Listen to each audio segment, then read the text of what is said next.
Thanks for tuning in to the MWG Podcast. We have another exciting episode for you this week. For the news, we're going to cover how AOC hit 400K viewers on the Twitch stream playing Among Us, and what that means for the platform and for gamers.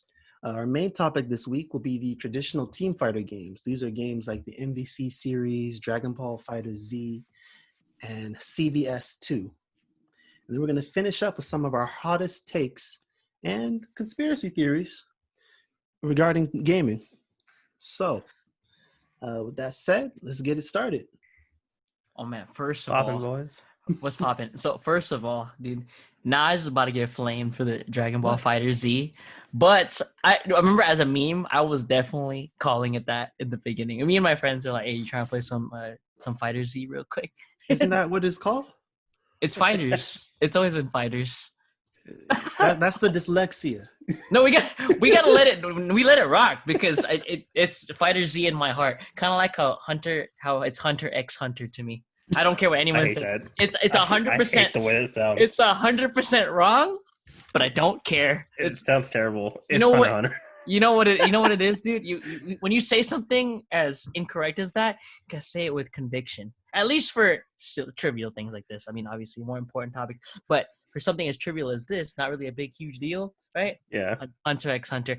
I was with some family yesterday, and I had my cousin said she knew someone that said that called it Hunter times Hunter. Oh wow. What do you mean? That's even more correct than Hunter x Hunter. They got to double What about down. Hunter Cross Hunter? Hunter Cross Hunter? Hunter Cross Hunter. So wait, what's the official for that one? Hunter. Hunter? Oh. Yeah. Because the X is just like it's a space essentially. Yeah. They tricked me. I'm still gonna call it Hunter x Hunter to tell people. Hey, wait, no, so you watch Hunter Hunter? No, I've never seen it. It's clips. It's a masterpiece. Oh, man, it's Yu Yu Hakusho Part 2. The only reason why it's not 10 out of 10 for me is because it doesn't end. Finish. It doesn't end. Don't end. The conclusion. It's like it's a conclusion, and it's depending I thought on. it wasn't over yet. Oh no, it's definitely not over. That's the thing. Okay. Like it just feels like it's not over. You know what I mean? Yeah. It's obvious that the creator intends to, because it's still going now, but it's a snail's pace that the chapters are releasing, but they decided to just end the anime because it's obviously not his focus, and it just leaves you wanting more because the show is so good, and it just ends at a spot like it just. You're right. You're just foaming at the mouth, like, yo, what the heck? How can you, not like that. Like, what do you mean? It may be a conclusion for some, but it's obvious that it leaves more to be desired, and that's why it's a 9 out of 10. Yeah, 9 out of 10.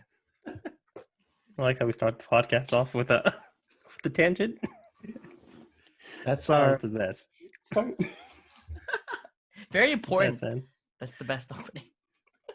All right. So, for those of you who are not aware, I don't remember the date, but in the past week, AOC played Among Us on Twitch, and she hit 400K viewers, which is a massive amount.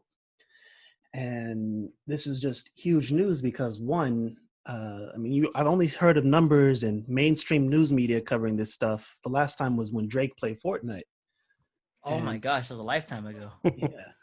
And two, it's like, to me, it's legitimizing gamers as a part of the society, and Twitch as a possible platform for more than just streaming games. Yeah, it's no secret that politics and gaming has just not mixed in the last ever, right? And I think this is monumental. You know what I mean? And it's just a politician as well known as AOC, is just shining some light on one of her hobbies. Like, she actually plays games too, and it's kind of nice that she can identify with a lot of these, with a lot of the younger folks, including myself.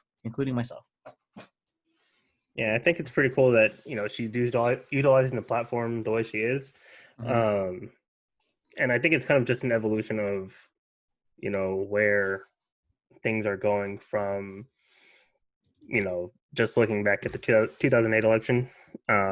Obama had a lot of social media. Like, he was like the godfather, basically, of the pioneer of using social media as a medium for politics. Yeah, for campaigning. Yeah, he reached so many people using that, so many young people, and AOC doing this with Twitch is basically it's a more interactive, I think, and more direct way that you can do it. She's personally on there, able to talk to people, and just like you said, she gets to display herself and her personality and outside of exactly outside of her career or outside of her job, outside of being a representative for the people. Exactly. Well, I mean, you can't separate being a representative from the people. You never interact with them too, Exactly. It's true. I did watch. I watched for like an hour and a half, close to 2 hours, and it was entertaining. It felt genuine too. Like you can tell AOC genuinely likes playing games. She plays games. Yeah, it's one of her hobbies. I think that's awesome. Like when I was watching the stream, it wasn't very political either. Like she was really having a good time, and it was refreshing. I was like, dude, like she's not just on here. At least it doesn't seem like it, right? I wish I kind of had to question everything, but it didn't seem like it. Really did feel genuine, and like she was having a good time. She was, when she was imposter, it was funny. When she was a crewmate, it was funny. Her showcasing her personality was just, refreshing. And then like the chat just being as encouraging as they were. I mean, no, it was heavily moderated, but I mean, thought so. It was 100% heavily moderated.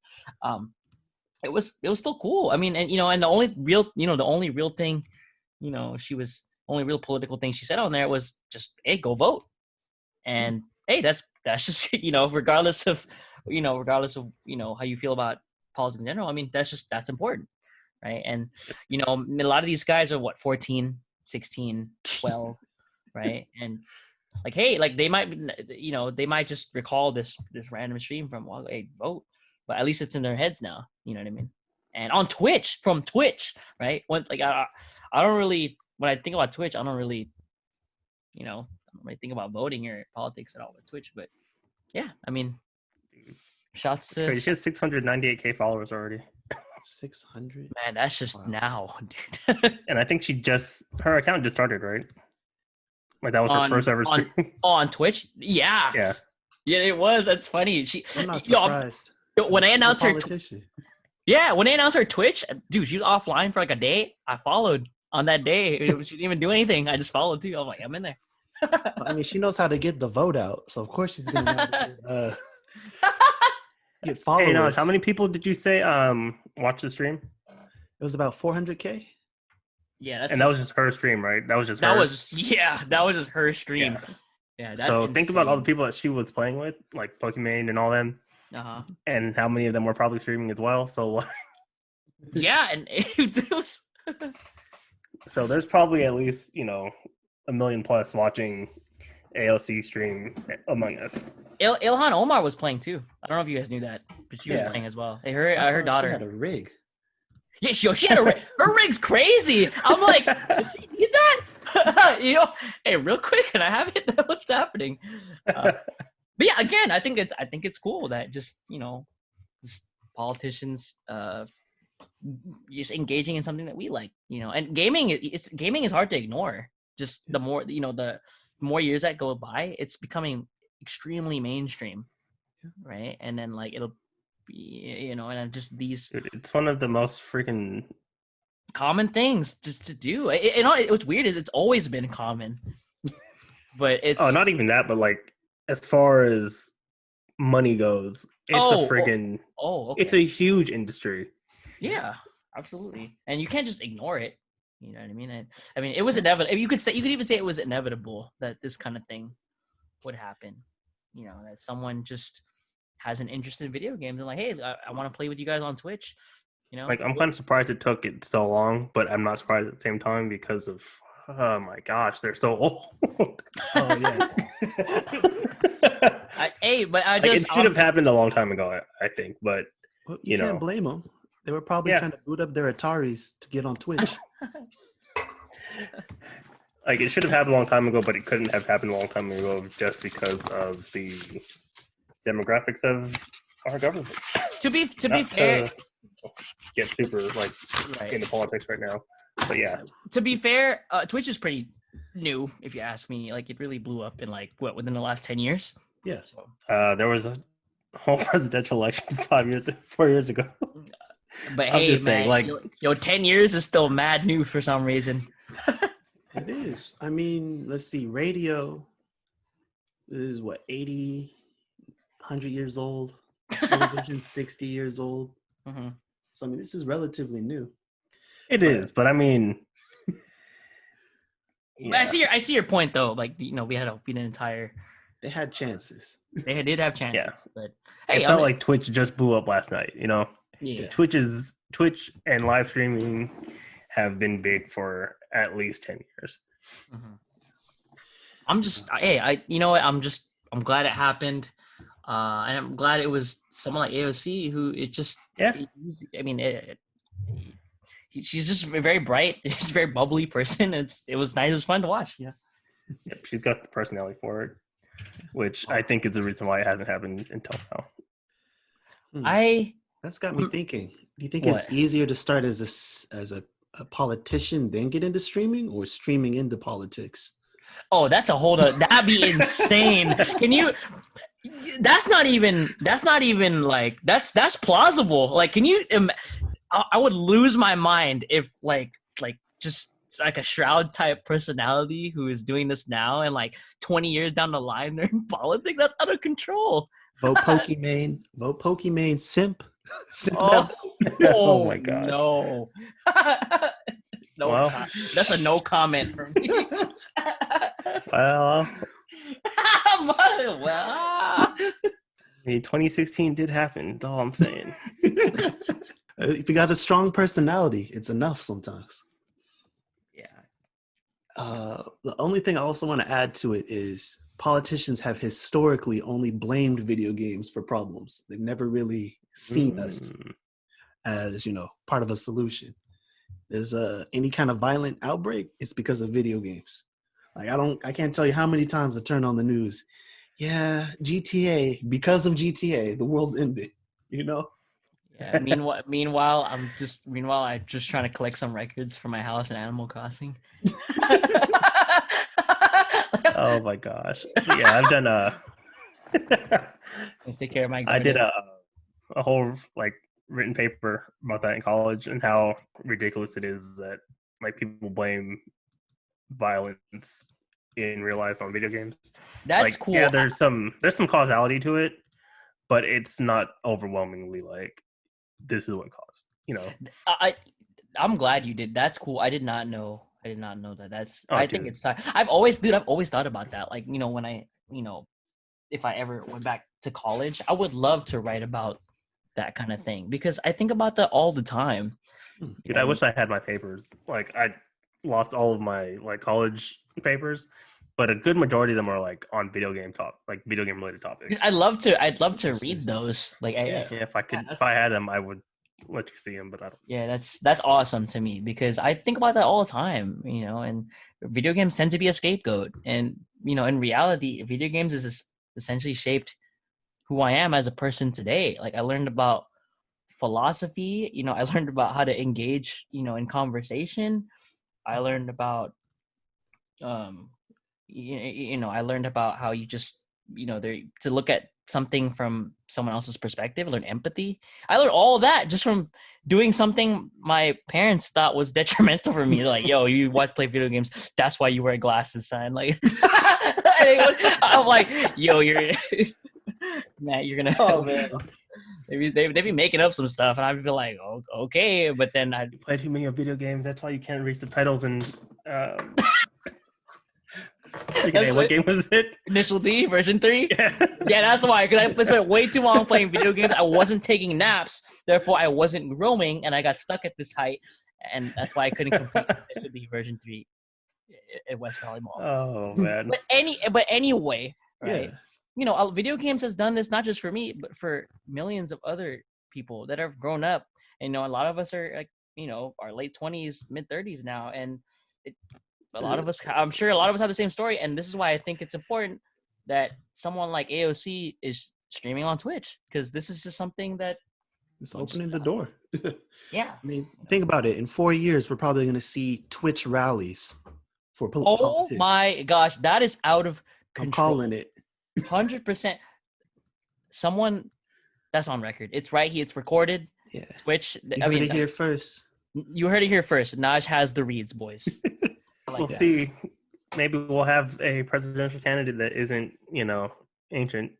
Yeah. Or a politician. They're just a streamer. I'm still holding out for Pokimane. I don't think she's old enough. Get me out of here. Get me out She's of gotta be this 35. We'll change the rules. 2024. Get me out of here.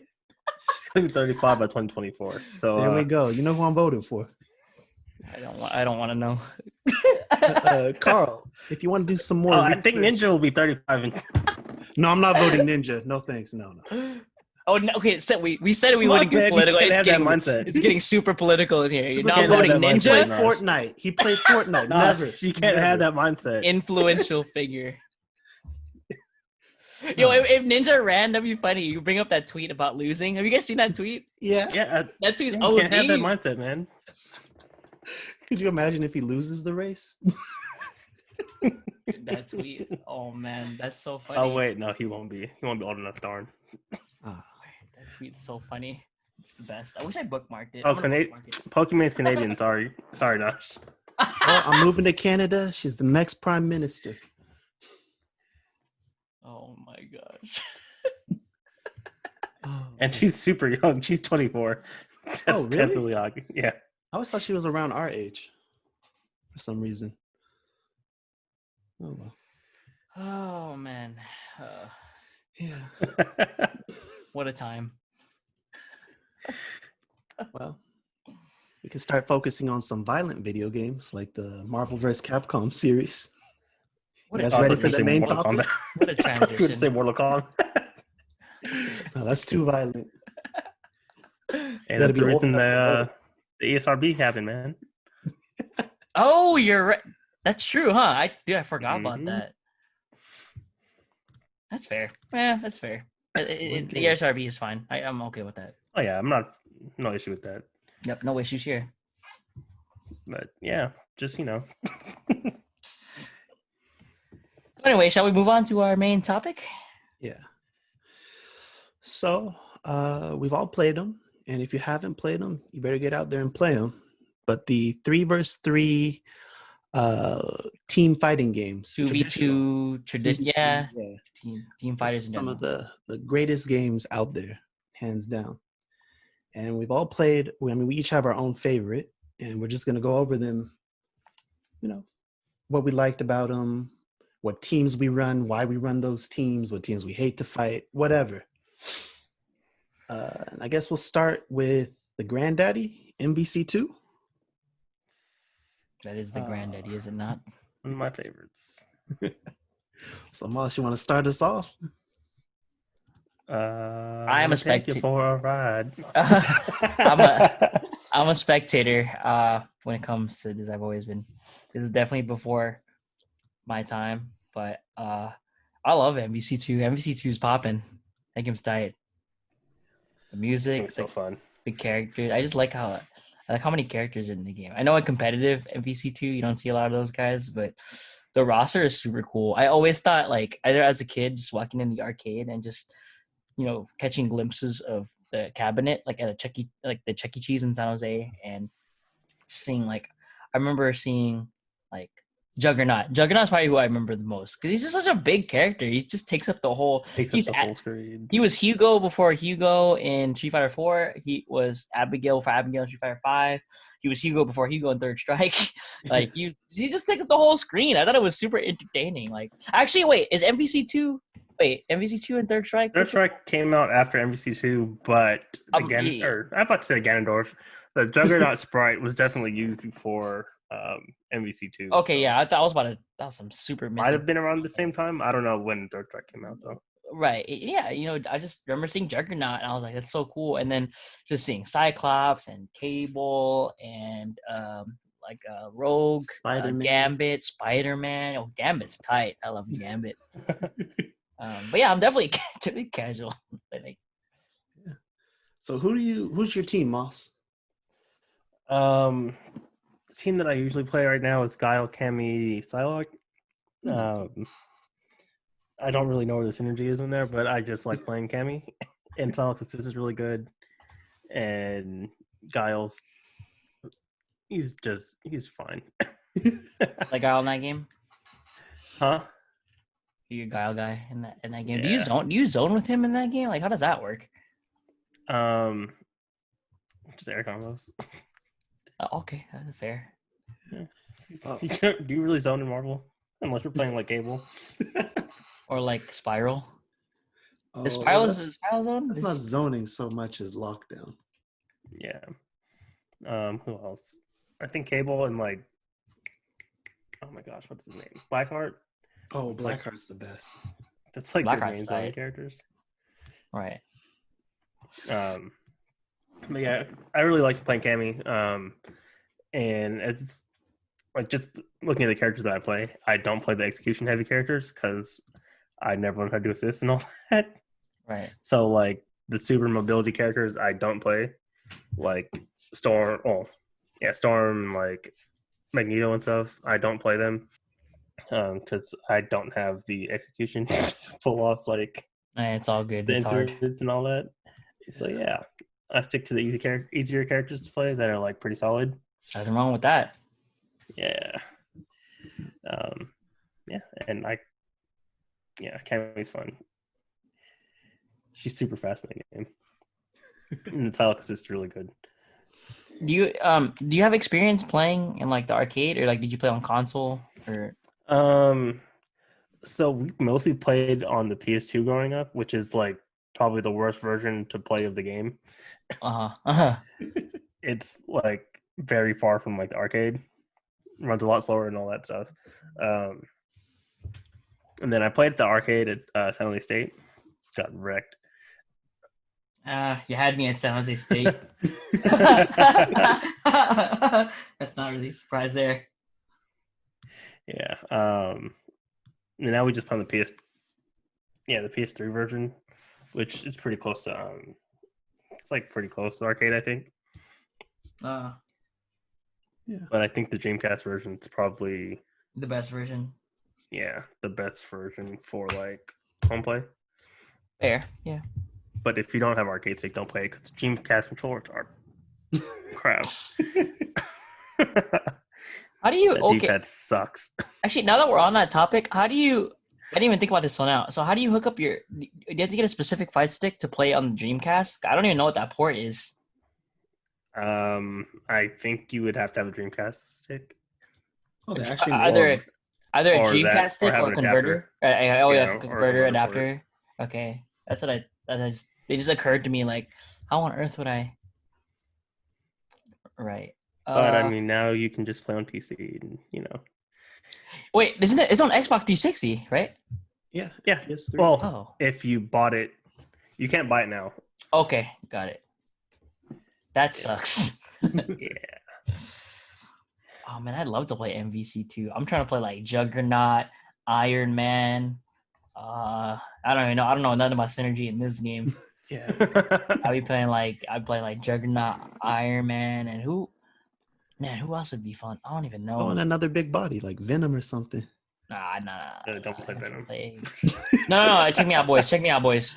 Juggernaut, Iron Man, and Cable. No, wait. I have to fix the order. Colossus does some work though. I've seen Yipes, I think, or just watching something. Yeah. Watching them play like the lower tier characters in that game is so entertaining. Like they're doing things that I was like, wow, I never would have thought like you could even do that with them. Like, is there a way? The way that they utilize assists is so like much higher level than I can even think of. So cool to watch. Yeah. Is there a way for us to play? So eventually, hopefully, when we get to play IRL, would there be a way for us to play? I would very much like to play Marvel 2. That sounds to play legally or to play like. I got it legally on PS3. Yeah, same. Oh, y'all got it legally on PS3. Oh, we can play on PS3 then, yeah. Yeah. Oh, based. Yeah, I'm in there. I'm gonna get like a converter and then. I have CVS2 on there too. Oh, nice, dude. Yeah, we should play. Like that sounds fun. Bring like a setup, the IRL event, one of the fully charged events, and then just go in. Yeah, I mean, it'll probably be at crossover. Oh yeah, that sounds fun. Yeah. Oh, Marvel 2. Yo, Mystic gets even a whiff. He's in there. He's like, hey, I got next. Dude, I want to see them play. Yeah, dude, that'd be fun. Like the Stockton guys, they all right. Next level. Oh, like Idiocy and Mystic and all those guys. Those guys are cool, man. I like all those guys. Scotch. I don't know, those guys all love fighting games. That sounds fun. I can't compete in Marvel 2 though. I'd be free in Marvel 2. Marvel 3 I could play. I could definitely play Marvel 3. So was that the first Marvel you played? Oh yeah, Marvel 3 was 100% the first Marvel I played. I remember in 2011. Yeah, 2011. Because me and my cousin had just fallen in love with Street Fighter completely and just playing fighting games, and we loved to watch it. We were just intrigued, and when they announced Marvel 3, we're like, "Yo, we gotta play this game. It just looks fun." And remember, up the months leading up to it, weeks leading up to it, we were just looking up footage. We were watching trailers. We were watching gameplay, like early gameplay. I remember, I didn't know what was happening. I don't know what was going on. I was watching it like, yo, what's going on? It's so fast paced. I remember my uncle, same thing. My uncle, we were hyping it up, and my cousin's dad, he'd be like, oh, there's too much going on. I can't. What's happening? I'm like, facts. So like, I don't know what's happening. And when it came out, we were in there. We were grinding the game, and it was fun. Like I never competed in it. It was just me and him playing. Like we learned the game. We were pretty heavily into the game, and we learned a lot just from playing each other. You know what I mean? Doesn't mean we got super good. We just played each other, but we definitely did our homework. We learned a lot to the point where we could follow high level matches, and it was fun. We were like, yo, do you see this mix up at this tournament? Or yo, we saw this this player doing work with this character, and yeah, this was like the first Marvel I played. I don't remember what my first team was. Oh my gosh. I don't think I ever had like probably whatever Combo Fiend was doing, I was probably doing, because I was such a huge fan. Now that I think about it, I'm willing to bet I was just doing whatever Combo Fiend was doing. So that means you're playing Spencer somehow. Like She-Hulk, Spencer, and like someone else, probably. I think I was definitely playing Sentinel. I was playing Sentinel for sure. It was probably like Spencer, Sentinel, something. But eventually Ultimate comes out. I forgot, the next year, 2013. No, it's like 8 months later. Oh my goodness! Yeah, it was really quick. Oh my gosh, and we got our hands on it like immediately. I think the first team, or the first like team that was like I consider like my main team, because it was just, I knew what was going on, but I was so on the fence about that team in general. It was probably like, I think it was like Nova, Spencer, Dr. Doom. Yeah. No, it was Nova, Spencer, Dr. Doom. And then my cousin hated me because there was no damage scaling on Spencer's up grapple for some reason. And to this day, it's still no damage scaling. So it always does 80k no matter where it is in the combo. And the damage he does is dumb. It always has been dumb. So he up grapples you like 3 times in the combo, and you're just like, I guess I'm just dead. Like, then hidden missiles, annoying. Nova, all you gotta do with Nova is just air dash in, press H, and if they push block you, just do it again. And just mash jab, and eventually when it hits, just confirm it's a medium H launch. It was great. And then now I play like Spencer, Dante, Dr. Doom. Nothing set in stone though, because Dante's hard to play. But I play Spencer Dante. You can ask Austin how that goes. That's it. He knows that one. You guys have talking about MVC. I'm surprised the arcade cabinet hasn't come out yet. I really want this. The MVC, it's like the MVC Classic one. Comes up with like X-Men vs Street Fighter, MVC 1, and a couple other games. Marvel Superheroes. No. Oh.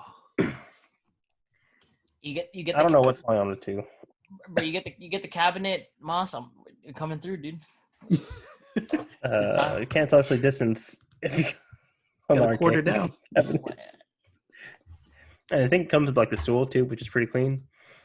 So yeah, cool. I want one, but $500 is kind of. I mean, that's chump change, dude. Easy money. Pricey. Well, kind of light work. I'm just joking. That's a lot of money. Do you guys play Marvel 3? I know you definitely play Marvel 3, Moss. Yeah.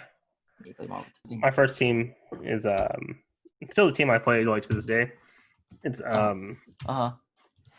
Skrull, Dormammu, Wesker.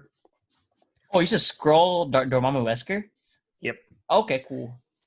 Yeah, I don't know what it was like when I seen the trailers. I was like, yeah, I'm gonna play them, and then I haven't stopped playing them since then. Like I'll dabble with like I'll play with Storm a little bit.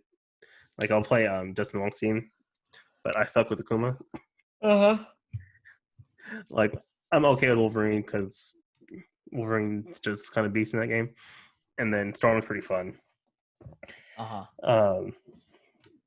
I've never learned how to TAC, which is like the one thing I want to learn how to do with Storm that I haven't learned yet. But I'm like, I don't like labbing. I always told myself I'd learn the Doctor Doom Infinite. I will one day, mark my words. But I'm just so many games to play. I'm lazy. I don't like being in the lab, man. It's something that like I know I need to do, but I don't want to do it. Yeah, I know a lot of people that don't like doing it. I have a friend I play DBZ with, and he says he hates being in the lab. He'd rather just learn playing the game, and he's gotten really good. He's gotten really good playing the game, right? And he understands just, how the neutral works, when you should call assist here, when to press buttons, when not to press buttons. But the problem is the truth is you will be limited, though. That's just the truth. You have to do both, right? And I know I should be in the lab too, but I totally understand. Like, to me, I like being in the lab. I was playing Street Fighter 5 in training mode earlier, but yeah, DBZ. I've been spent hours in the. It took me a long time to learn how to do base Vegeta loops. Like that's probably the most complex thing. That's not even hard to do, but that's probably the most complex thing I've done in a team fighting game. Like is learning how to do the base Vegeta loops, and from there, I learned other kinds of loops in DBZ. And yeah, I would just sit there for like 2-3 hours just doing it. Like, and I listen to and recently I just listen to like lo-fi hip hop, and I'm just like sitting here relaxing and then learning the combo slowly but surely. But I never did that for Marvel 3. I think back then I just I don't know. I just didn't have the patience, I guess, back then. But yeah, you are limited, dude. Like it's just the truth. Like if you don't like certain things, it shows in your execution, it shows in your assist timings, etc. So, but I mean, yeah, dude, I totally understand. Being in the lab, it's like you don't get to play against people. It's like it's kind of boring. It's boring. Like, it's really boring. Like I don't have that drive to just like repeatedly do the same thing over and over again. Oh yeah, dude, it's tedious, man. And it's like, oh my gosh, there's this funny thing. I just want to play. Right? Yeah, basically. And there's this funny thing in traditional fighting games where I don't know if it's just me, but like when you're in training mode and like you're labbing something particularly complex, right? The thing is, if you do it long enough, you actually get progressively worse, right? Yeah. To the point where I can't even initiate. It's funny. It always happens to me. And I do this in DBZ a lot. Like, again, Naj, I was telling Moss how it took me a while to learn how to do the base Vegeta loops, which is not even super complicated. But I'm learning that right now. Oh, are you really? Yeah, it's tough. Yeah, it took me hours. Like I remember the first night when we discovered it, my friend was trying to explain to me how to do it, and I couldn't do it. And I just went home, and I was sitting here in this very chair for like 2-3 hours, just doing it over and over again. And now I'm pretty confident. Like I don't drop it very often. Like when I get you in a hit with base Vegeta, you're just gonna sit there and you're gonna watch the movie, and I just do it. And like that's how, like I said, I accidentally have like 300 some hours in DBZ. I don't know how, but I do. But yeah, no, it's real. Like when you're in training mode, right? I've watched my friend do it too. I think he was trying to do adult Gohan leg loops, and like the more tilted he got, the more progressively worse he got, to the point where he couldn't even do like the second hit of the combo. And I would just laugh like, dude, I've been there. I hate that. I'll get on tilt If I dash forward wrong, I'm hitting the reset. But my sister's piano teacher, he said something interesting that kind of applies to this. You could practice something and you could practice doing it wrong. And that's more harm than just practicing doing it right. Oh yeah, absolutely. Wow. I believe in that. You know, there are a lot of times in fighting games where I would practice something and I would only look at it in one way, like at tunnel vision, and I would only see this is the only way I should be doing it. But in reality, it actually pays off to do something in different ways. Even if it's easier, but it's more consistent, it's worth doing that instead. I'm super guilty of this, where I'll just think I'll do a certain thing one way only, you know, when I can just change the way I do it completely. And sometimes I waste like a whole 2 hours of my life and I don't even come to that conclusion until after it's over. I'm like, dang, what if I just did this instead? It would save me the headache. You know what I mean? But yeah, you know, your sister's piano teacher is absolutely right. Yeah, I think the exact quote was, it's better to practice something right for 10 minutes than practice it wrong for an hour. Basically, that's facts. You know, Yep. That's not going to stop me. Same. I say all this, but I'm still going to practice something wrong and, you know, not. But I'm trying to get better at that, you know, just being open-minded to how I approach certain things in fighting games.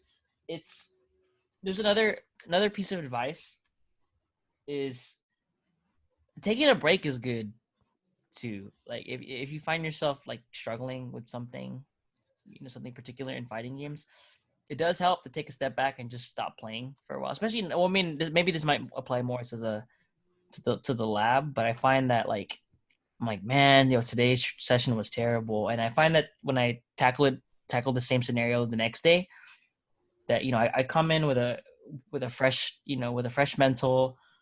It's, you know, it'd been a while since I touched the stick. I had times to think things through, and I tend to be more successful on the second day. You know, you always got time. That's how it is. You always got time. You know, so taking a break is good, just in general, I think. I agree with that.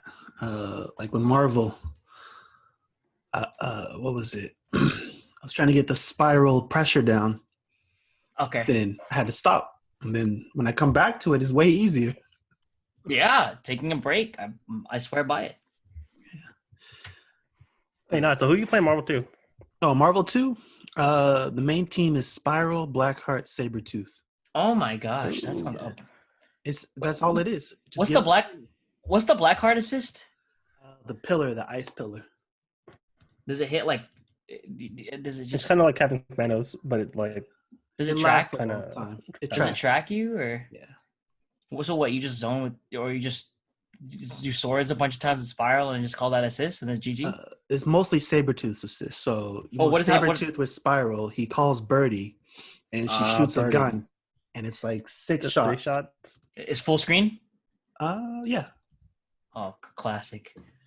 But it's slow, so you gotta kind of, you know, meter them out. But Blackheart's there because Blackheart with Sabretooth, you can still kind of lock him down with jumping heavy kick, jumping medium punch or heavy punch. You throw the little demons at everybody and he's calling Birdie. It's just all over the screen. Okay. Got it. Yeah, so the whole point of that team is lock your opponent down and just chip damage.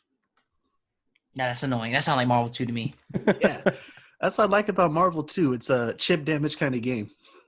That's why DBZ sucks, because there's no chip damage in DBZ. Yeah. Well, Super? Maybe? This is crazy. That's how you know I don't zone in that game ever. Like, it's important to use Key Blast to pressure from full screen in that game. But man, I have to think about it. Is there? I don't think so. I don't think there's. Maybe with Super. I don't know. I forget. Anyway, yeah. So Marvel 2. People forgot that at one point in fighting game history, there were games with chip damage. Yeah. Street Fighter 5. Street Fighter 5. There's no chip damage unless it's Super. So. Isn't that like the only game really that's like that though? Street Fighter 5? Yeah. Yeah, because 4 had chip damage. Yeah, so Street Fighter 5 has no DBZ is definitely not, it's not known for chip damage at all. Chip damage is not a thing in DBZ. Even if Super is chip It's not worth doing ever. Like no one does that. Yeah. Deal no see. damage. Actually, when I first started playing fighters again, I was trying to use supers to chip people down, and I was like, I could have just jabbed. Yeah, don't do that. That's not. The only way it's gonna work is if they just hold forward for some reason, or they do random super dash from full screen. Then I guess you can super. But a good player will just, after the super is over, they'll just key blast you, vanish, get the wall bounce, and then if they're good, they'll super you off of it. So it sounds like you were there, because that's exactly what happened. Unfortunately, I was there for all 360 whatever hours. I've been hit with it all, and it's not fun.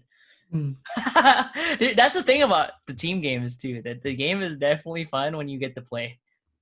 Yeah, it's more oppressive than a single. Like in a single, when you're in a fighter where it's just 1-on-1. Oh yeah, 100%. There's definitely moments where you're not gonna get to play. But in a team fighter game with assists, man, you definitely don't get to play. It's not even a multiplayer game as far as I'm concerned. You get the right assist, or you just block. It's just blocking simulator. Well, I mean, that's what I kind of like about fighters. When you see those insane block strings and they got this one little mix-up in there that nobody expected, and then they get opened up. Empty jump low, dragon rush. I think I saw Broly command grab. Yeah, side switches. There was some crazy kid boost side switch. I was like, whoa. What's happening? That's possible? Yeah, like DBZ is a cool game. Wait, but so before we jump into DBZ, who was your team in Marvel 3, Nash? You have experience playing Marvel 3? I was very free in Marvel 3, so that's fine. That's a hard game. Marvel in general is a hard game. Marvel 2 is a hard game. It was always Taskmaster and then whoever else I felt like playing that week. Oh, that's how you really play Marvel 3. You just be playing some stuff. Hey man, as long as you have an anchor character, you're good. Oh man, I wish Sentinel was as oppressive in Marvel 3 the same way he was in Marvel 2. They have a mod out right now, and they got Marvel 2 Sentinel. So ridiculous. Marvel 2 Sentinel is so fascinating to me. I love Marvel 2. It's dumb. I'm just like, that's it? You just fly and just press the boot the whole time, and they push block, you do it again. Beast. You gotta be able to like unfly really good, but yeah. Well, you gotta get the arthritis going. Yep. Okay. That's the thing too about the old games. You want to be good, and you better have good hand dexterity. I don't think I've ever played that much. I've never been one to play fighting games for like 12 hours, so I've never had wrist or hand issues when playing games. That's why I'm like playing the wrong fighting games, man. Yeah. I'm always like when I play Marvel 2 for 2 hours or like Smash Melee for like 2 hours, and then you'll start feeling Melee. I have definitely played for hours playing like Fox and Falco, and I've never had hand issues ever. Like I've never played that much where my hands. I think logically, I would just know when it's time to stop. But I've legitimately never had pain. Maybe I will one day when I'm like 35. But as of now, I feel pretty healthy. Like I'm still doing pillar stuff with Falco. I can still shoot Shine, Wave Dash, Shine again on Falcon, no problems with Fox. Yeah, I've never had that issue. I think I would just know when to stop. Wouldn't it just be rational to be like, I think my body's telling me something. Rational. I'm telling you, it's time to win. It's time to win, dude. I need to win. The only way to win in Melee is carpal tunnel. You heard it here first. So anyway, DBZ. So you're playing again, huh, Nash? Yeah. You just like in the lab? You're playing casual, online, or what? Casual, but I am labbing. Online is not worth it because I just keep getting blown up. Yeah, lab. I think, dude, DBZ is a perfect game to lab. I find myself doing it. I don't know why, but I still do it even to this day. I feel like whatever music I'm listening to or like the show I'm watching is the actual thing I'm doing, and then the DBZ is in the background. That's what it feels like to me. Like I'm just like, it's supposed to be the other way around, but I find myself like I find myself doing that. Like sometimes I'll turn on arcade mode and just do the stuff I'm already labbed in training mode. Like, and then I'll just like watch something on my second monitor, and then that's how but the first like definitely the first 100 hours I played DBZ. I wasn't in training mode. I was just doing stuff. So, who do you play, Nash? So, I mean, I'm all over the place right now, but Base Vegeta is my team right now. Base Vegeta, Cooler, Janemba. But then I like Kefla, I like Big Brawly, Kid Gohan, Majin Buu, Kid Buu, but I just don't get him yet. Okay, so it just sounds like you're getting your feet wet. You're delving into the cast, trying to see what works for you. Yeah. Etc. Cooler, Janemba. That's an interesting team. I don't think I know anyone that plays that specific sounds like team. a Nazi team. Yeah, it's completely my kind of team. You got the villains, the crazy ass looking villains. Cooler kind of look like Blackheart a little, like kind of a little bit. Kind of see the same kind of body type, maybe. Yeah, so see, I don't know anything about team strategy yet. I know about point, mid, and anchor. Base Vegeta is a good point so far. Oh yeah, Base Vegeta just builds you hella meter, like it just does. I've been playing Base Vegeta since he came out. That has been my main since the beginning. There was a time where I wasn't playing him, because I just stopped playing him, and then I'm just back now because he's just so godlike. And Worth, dude, he's such a great character. He's top tier. He has all the tools. He's cheap. That's all you need, dude. Godlike. I don't know very much about Cooler and Janemba, though. I'm guilty of not knowing a lot of what the lower tier characters can do. But with that being said, the game is definitely in a good state right now. You're seeing a lot of different characters and in all levels of play. So I think Cooler and Janemba are interesting. I think they're good. They're unique, and they have a lot of things that people aren't ready for. So not bad. Yeah, that's what I like about Cooler. He's got a DP, so that's something a little familiar. It's very different. Yeah, he got he do got the DP. I had interest in Janemba because I like teleporting. I think teleporting is such a cool mechanic in fighting games in general. Very unique character though. There's a reason why I don't play him. I'm just like because I'm such a vanilla kind of guy. Right? All the team fighters I play, like none of them are like super. None of my characters are super unique. Like if they're not, they're usually top tier or just like easy to play. Yeah. So. Well, that's kind of what turned me off from the game when it first launched. All the characters felt too similar. I just wanted to have some crazy. This guy does some weird combo route. It probably has a lot to do with the game being new.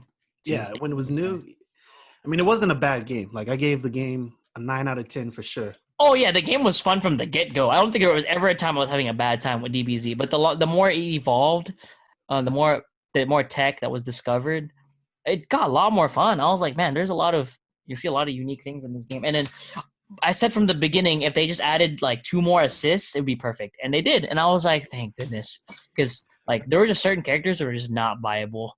Like not just because they were bad, but the assists were bad. Like why? Yeah. So.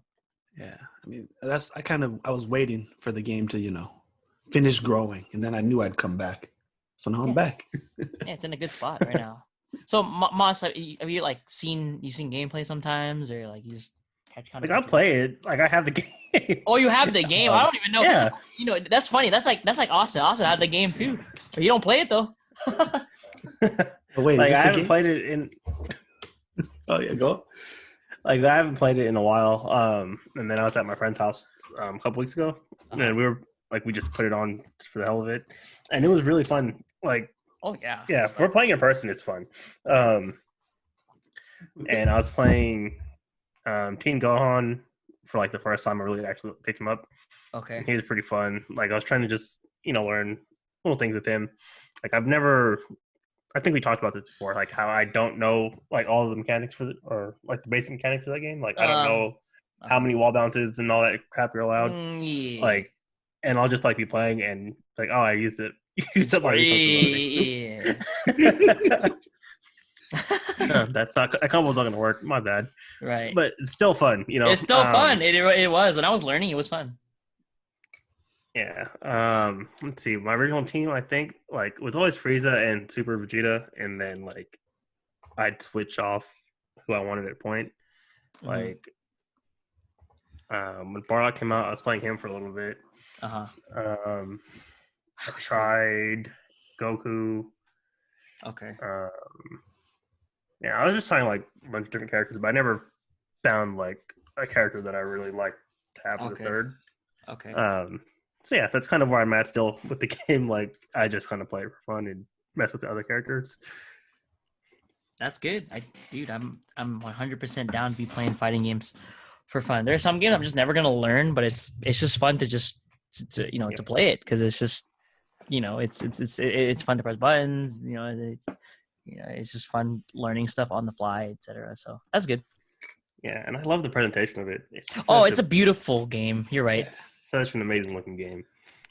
Like everything about it it's presented really well. Shout outs to Arxis. You know what's sad though is I've been playing the game so much that I take it for granted. I don't even notice it anymore. Like people be talking about the level 3s, and I'm just like, I talk about this all the time in the Discord, with my friends. I'm like, man, you guys see like the level 3s and the supers, and man, I'm just thinking about the next mix-up, dude. I don't even see that no more. I don't know, with a level 3 going on, I can't even appreciate how pretty it is. I'm just like, okay, am I gonna walk up meaty jab, or am I gonna do empty jump low, or am I gonna dragon rush? Is he gonna spark? And I'm just like, man, I don't even know how pretty the super is anymore. Like it's just... But yeah, man, I've gone through a lot of teams. Now I think about it, that's funny. I guess I just never really thought about how much probably because you guys don't play it and I don't talk about the game with you guys, but I play with like the same 3-4 guys like over the last like 2 years. But I think so. At first, I played my very first team was Trunks, Cell, Vegeta, right? And I didn't even know that team was. I didn't even know Cell and Vegeta were got like big. I only chose them because I just chose practical assists. So that was my team day one because I didn't know like what to play. So I played Trunks, Cell, Vegeta, and so real quick, I've had this game basically since launch. I still don't think I've ever played Trunks or Goku Black. Trunks is good. Goku Black, there you could just play someone better. He doesn't. He'll still body you if the guy knows what he's doing. But once you play the game enough, you just play someone that does his job. But yeah, I've just never touched them at all, and I've had the game basically since. Yeah, just Goku want Black, to say that Goku Black's good. I don't blame you. Goku Black's good. He's decent, I guess. Trunks is good. I think Trunks is really good. Yeah, so I played Trunks, Cell, Vegeta. Oh shoot, he's not black.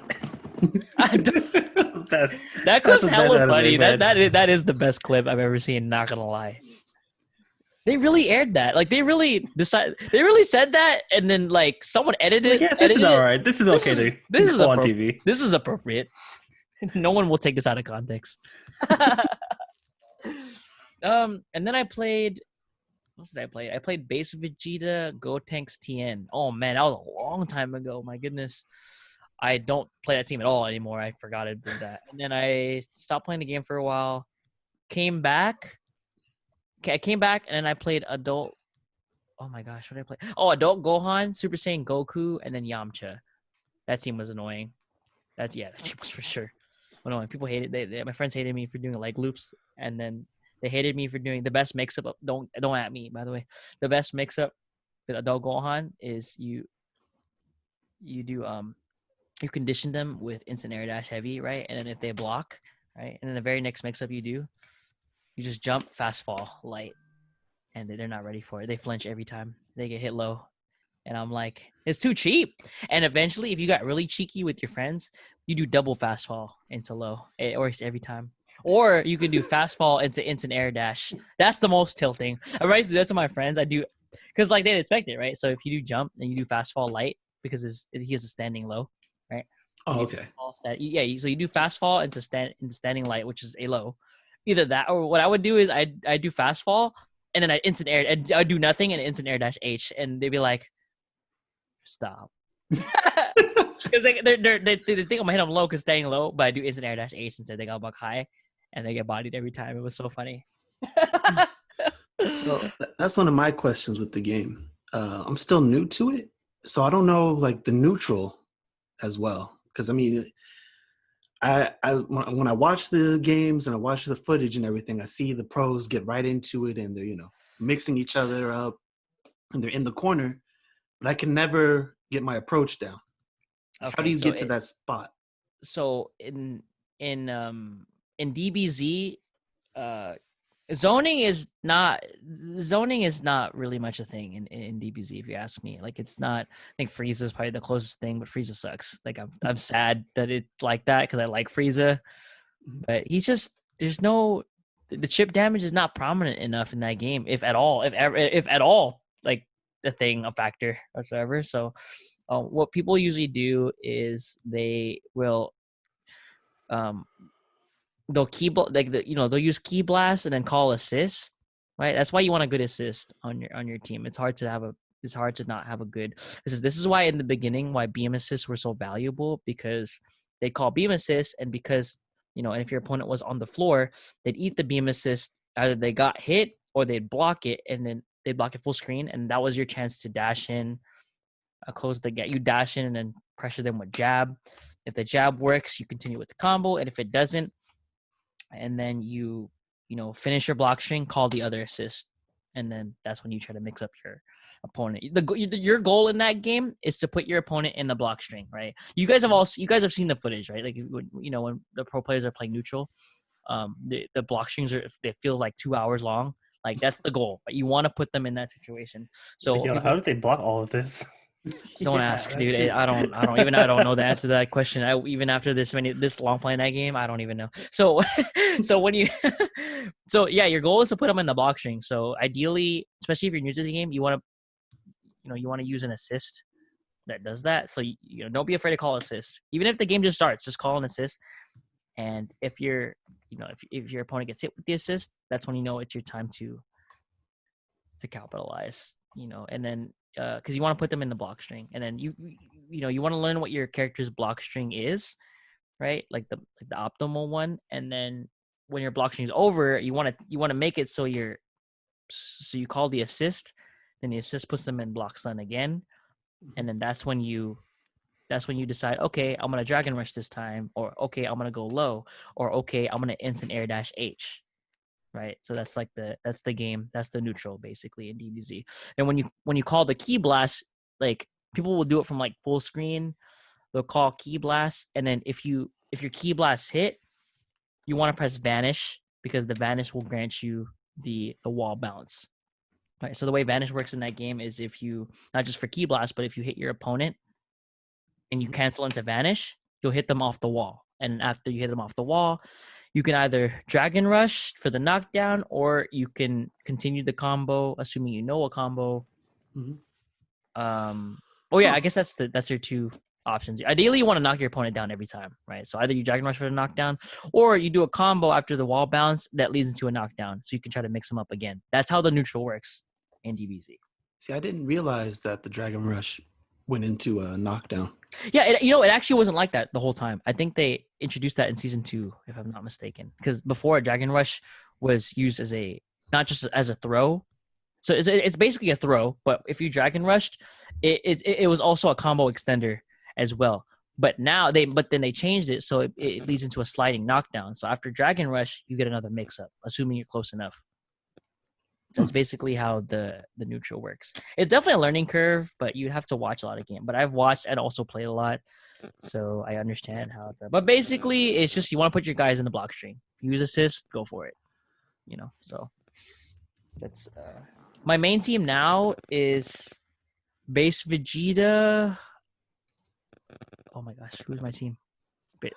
I'm throwing, dude. Wow, I don't know who my. That's weird.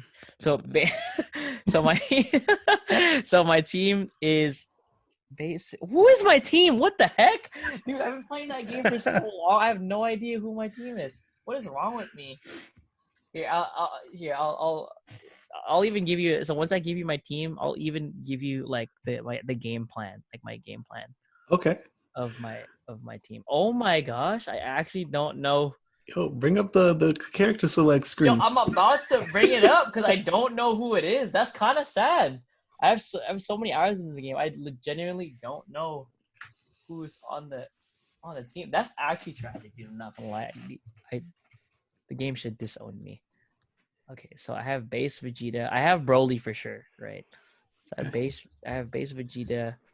I have S Broly, which is the big one, and Yeah. then I also have. Oh my god, dude! I don't know who my. Yo, I'm actually on tilt. That's kind of embarrassing. I legit don't know who my. Only the hard Bardock. questions. Bardock. Oh my god, it's Bardock. Thank God. Why did I not? I just had a brain fart completely. Okay, so let's wrap it. Okay, yes. I'm all here reading chat. So my team is base Vegeta, Bardock, S Broly, right? And then what you want to do is Broly is for the full screen assist. So Broly will like chuck a key blast at you, and then once he chucks a key blast, I go in with base Vegeta and I put him in a block string.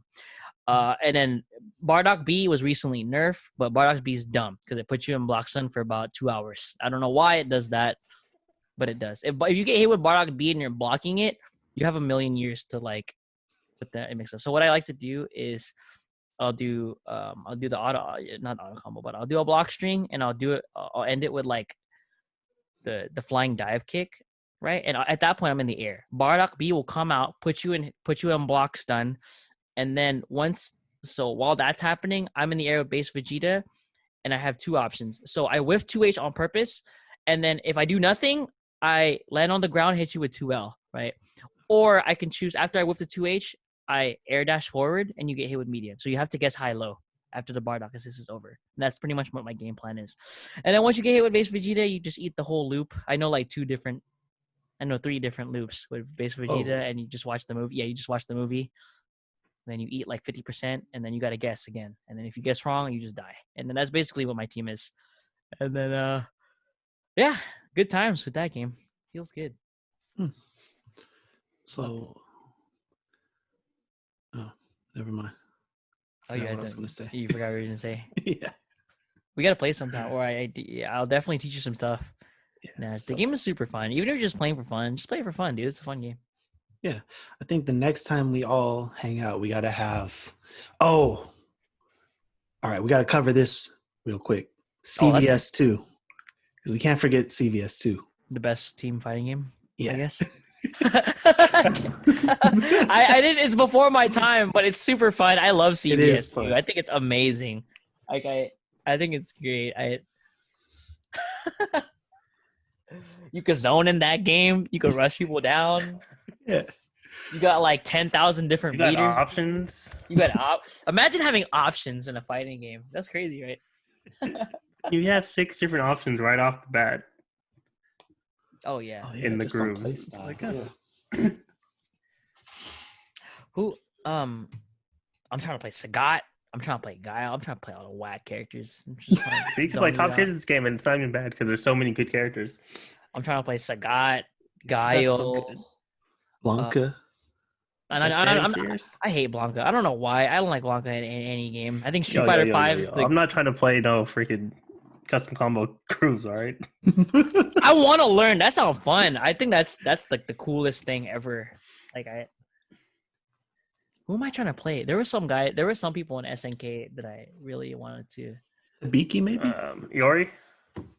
No, there was someone that tilted Austin when I said I was trying to play. Hibiki. Hibiki kind of OD. She the one with the sword and the annoying normals, right? Yeah. Oh yeah, free. 100%. I'll play Hibiki. She's tight. When I saw the gameplay, I saw Justin Wong playing her. I was like, that's so obnoxious. I gotta play it. Hibiki I tried to mess with her. She's pretty cool. I just don't know how to use the SNK characters. Right. Hibiki's cool. Who else did I want to play? I forgot. Benimaru? Is that who I wanted to play? I forgot. Rock. I like Rock too. Okay. That's all I can think of. That's all I can think of. I don't know any other SNK characters. Cool. I think its name is Kazama. Who? I want to say Kazama, but I don't think that's right. Yamazaki? Yeah, that's the one. Yeah. Dude, that was the first time I ever saw this guy in this game. And man, instant favorite.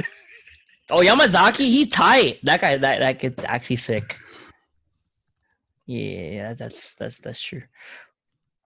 Yeah, that's one of the characters Sam plays. Sam plays Yamazaki, Iori, and Geese, I think is. Okay, that sounds fun. I'm trying to play Sam in this game. That sounds like I'm gonna get bodied because he probably knows what he's doing. Sam's like the only person that I know that actually learned how to use like the SNK characters really well. I'm trying to play Street Fighter. I don't know what y'all. I'll play Sagat every time. I know Sagat's godlike in this game. He's freaking fierce. Reaches so far. All his normals have priority for some reason. That's based. You throw a fierce out, you're hitting from freaking neutral. Just start of the match, you just press fierce. Oh, that's a hit. The strat, my ideal strat would be to tilt you with Guile, and then once Guile's dead, it's okay because I get to tilt you with Sagat after, and then that's the strat, dude. And then I do want to play, I do want to play Hibiki, because you can be obnoxious from mid screen instead of full screen. In your face pressure. One day, boys, we gotta play some Marvel. We gotta play some Marvel 3, some Marvel 2, some CVS 2. I'm in there. And Dragon Ball Fighters. And Dragon Ball Fighters. I can show everybody how to play. Yeah. Down. I'm hella down. Well, hopefully in a couple months when everything's cleared up, we can get back to it. What do you mean, dude? We're gonna be back to normal in January. Yeah, that's how it works. What do you mean? That's definitely how it works. COVID can tell time too. Oh my gosh. Right. What do you mean? COVID's gone. They told me COVID's gonna be gone next year. I believe everything. Sounds like a conspiracy theory to me. Last I checked, what's it done in April? It's conspiracy time. Let's go. I mean, what else's time is it? All right. So, all right, nice. Let's some hear hot it. takes. We got some conspiracy theories, but here's mine. There we go. Within the past week, Twitch has been cracking down on DMCA violations, right? Oh, here we go. And you think, well, why are they doing this now? This is out of nowhere. And I got to tell you guys the truth. I believe that Twitch is trying to erase the gaming history from the past 10 years through these DMCA because their suggested action is, just delete your whole channel so you don't get struck, right? Okay. They want to delete the history so next year in 2021, they can reinvent what it means to be a gamer. Huh.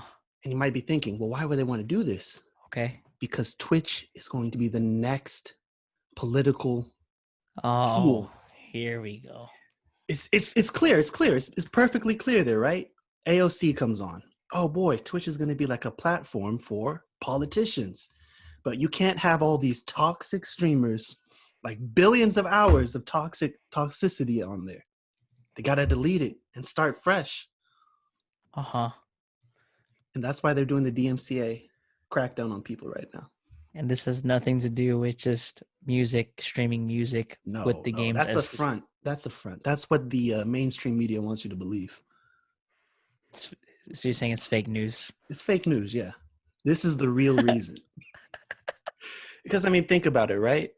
How are you going to have a politician on Twitch when you have toxicity on Twitch? You can't. So you got to start over, clear everything up, have it, be a fresh blank slate so they can reinforce their positive mentality, new world order. Like, why do you think Dr. Disrespect got banned? Because he was the symbol of toxicity. It's clear as day. Clear as day. There's no holes in this logic. No arguments whatsoever. Has nothing to do with the fact that streaming music along with your video game is just it's like an entire gray area because there's the artist gets no compensation whatsoever. No, artist didn't get compensation anyway. That's true. Exactly. We shouldn't talk about that. That's a whole nother issue for another day. It's another podcast. That's crazy. If Twitch turns into a they already have political they have political personalities on there. Yeah, they're trying to corner the market so that they're the only streaming service. Like, who else is there to compete in streaming?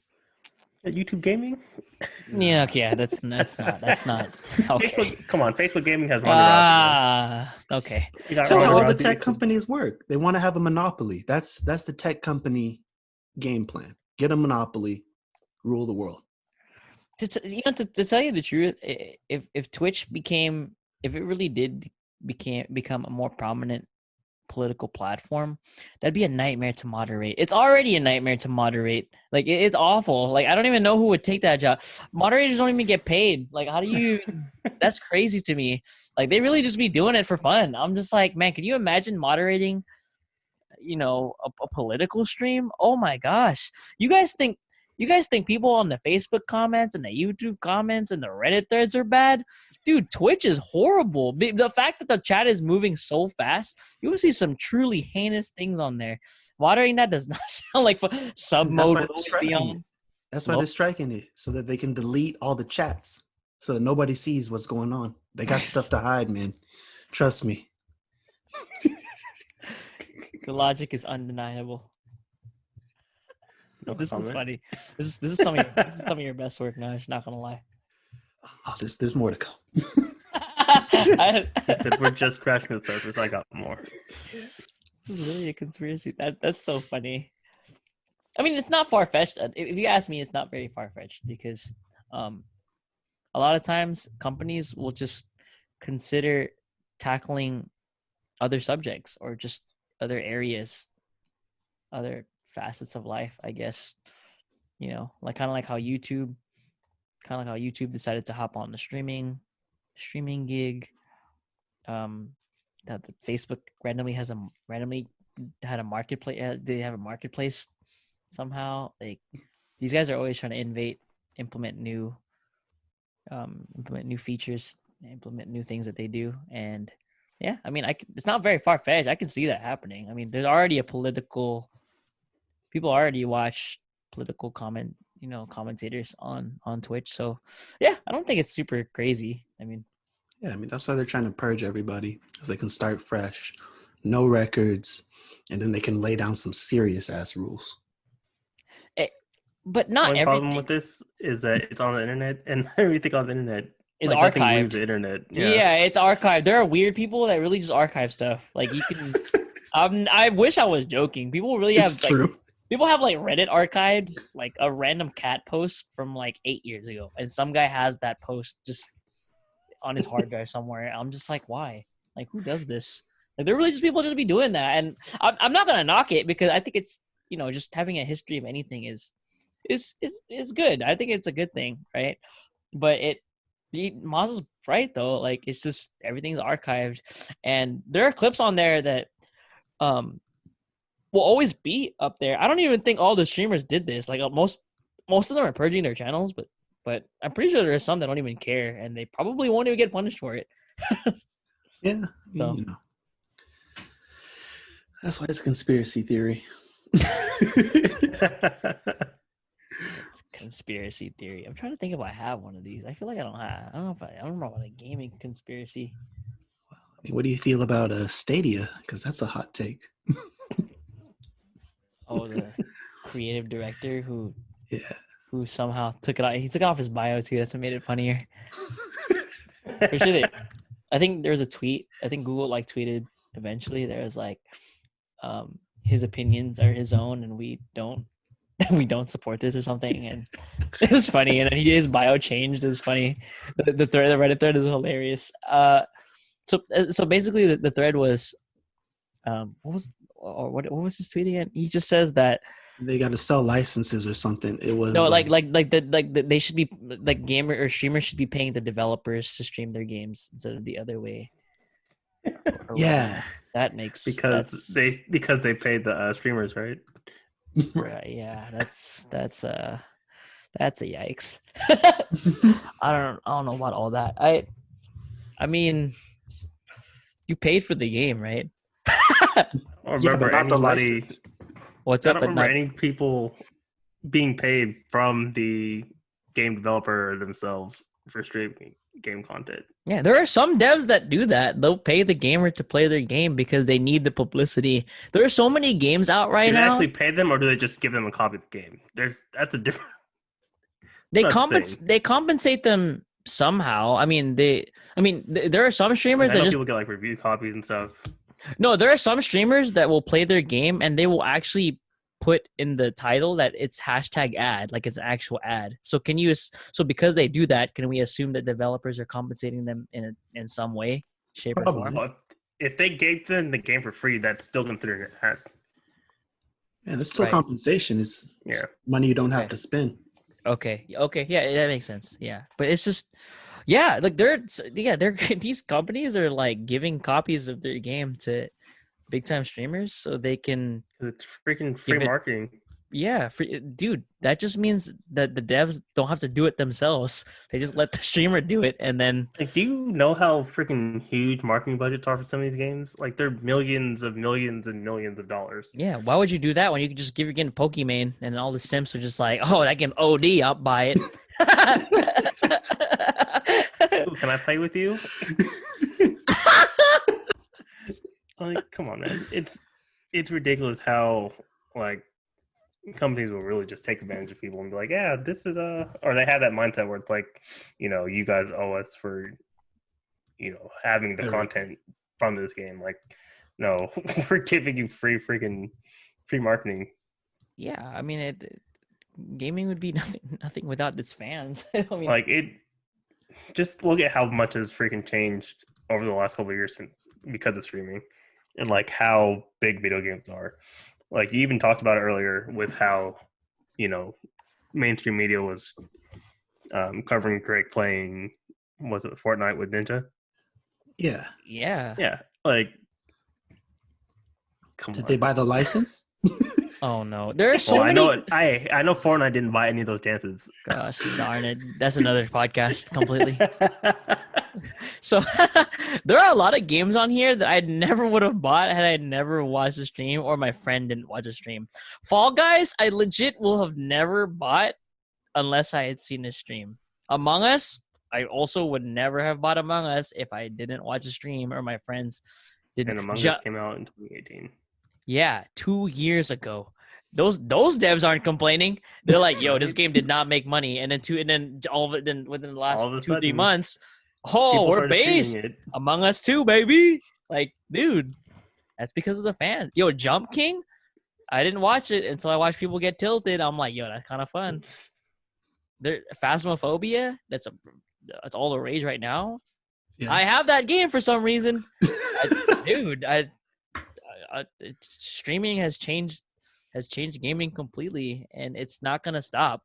It's just not. That's especially when you think about how many people will just buy a game on like Steam because it's on sale. Yeah, it's like, oh, that game that I heard on the stream is on sale. Let me go buy this, and they'll probably never even play it, but they still bought it. That's a weird take. That's the dream right there. I just don't understand that. There's probably some logic in there, right? Some kind of something about fair use and just is their rights, whatever it is. But I'm just not gonna lie. I don't know. Considering the kind of platform Stadia is, it's kind of weird. I'm not gonna lie. Like, I wouldn't have known about half these if I didn't see someone else doing it. Like, that's just the facts. Like, especially now with how huge the gaming industry. Like, before, it was a lot easier to go to work or to go to school and be like, yo, did you play that new whatever? And now if I go to work or go to school or anywhere, people be like, yo, did you play this random indie game that I bought like the other day that has like 600 people playing it? And I'm like, no, what is that? Like, what the heck? There's so many games now, so like it's kind of hard to play it if you have never seen it. Like, you know what I mean? Like, there'll always be AAA devs, but there's so many of these games that are indie or like published, or they're just like very low profile, but they have so much potential though, and because of streaming, all of us are exposed to it. So, dude, so when I get older, will I also have hot takes like this? Like, will I just like not out of touch with stuff? Probably be out of touch with my audience. How much older is he? He's probably like 38. He's probably late 30s. That's not that old. That's that much older than us. It's just not. Oh, it's God. not. So in 8 years, I'm gonna be just hot taking everything. I'm gonna just be telling people to get off my lawn. Well, I don't even know what the equivalent is of "get off my lawn" in gaming terminology. Or just in the gaming culture. I don't know what that is. Oh my gosh. Back in my day, the combos were. It's the input lag.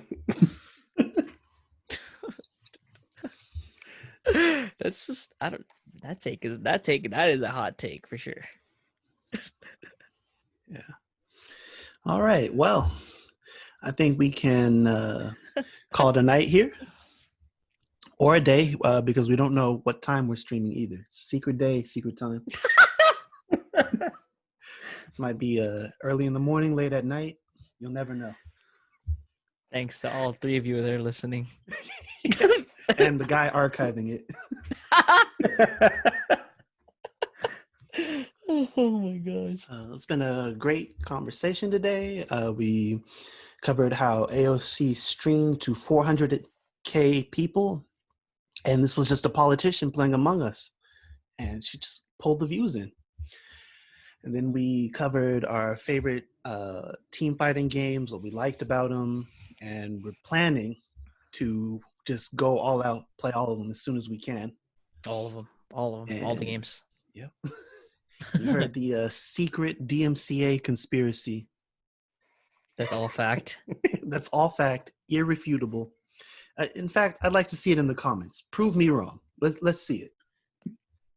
And our hot take, fake news. Yeah.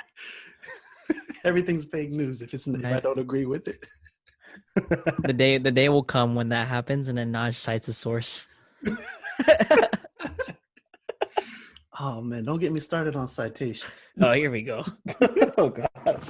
Ready for The hour worst 3. part about college, man. For hour 2. That's the worst part. All right, well, this has been all right, well, I'm gonna have to re-record this part.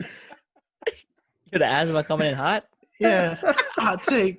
Oh, that was great. All right, this has been Whispering Tears, Mossta, and Westsidious. We'll see you guys next week. Lates, boys. Ciao, guys.